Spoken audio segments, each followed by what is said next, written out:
It's that time of year again, the time of year when I begin to seek comfort in the metaphors of the garden. I begin to see metaphors in every seedling, every drop of water, and every aching muscle.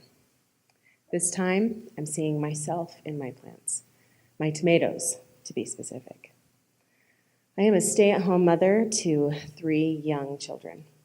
My little ones follow me around in the garden, pulling up weeds and sometimes not weeds, helping themselves to not quite red tomatoes, and moving my garden implements so that I cannot find them.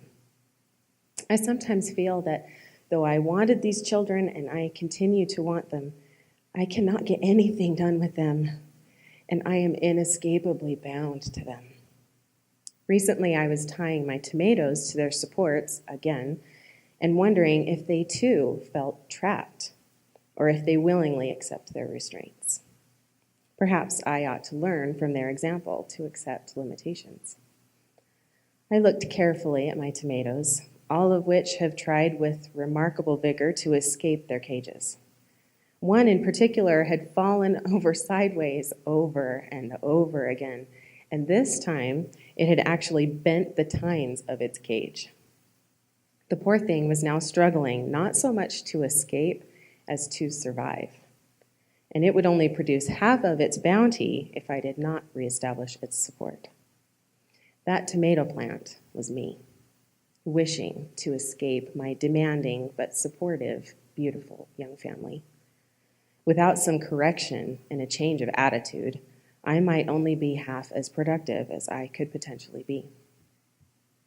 That tomato plant brought me out of my self-pitying funk. It reminded me that the work of my tomatoes and my life can only happen within restraints, that it is important, and that the limits provide correction and boundaries. I was reminded, too, that I can do it and do it well within these limits. The benefits of my work extend forever before me, while any restriction and suffering is just momentary. Let me put a visual in your head. Picture a tomato cage, and me trapped inside of it as a little sprouted tomato plant.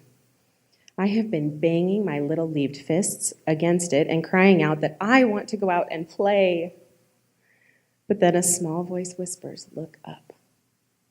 When I do, I find that there is no roof. I can see the sun shining on me. And I realize that my growth and potential was never intended to reach maturity out there. I can never expect to develop and mature while tumbling about the countryside. No, my roots are here. I can see now that my life is actually limitless. I just need to be focused on moving in the right direction, up. So I will let my children follow me about the garden, and I will try to smile every time they get in the way of my work by reminding myself that they are my work. Then every time I make the effort to be humble, patient, and grateful, I will grow. At some point, these little ones will fall from my branches and begin to rise themselves.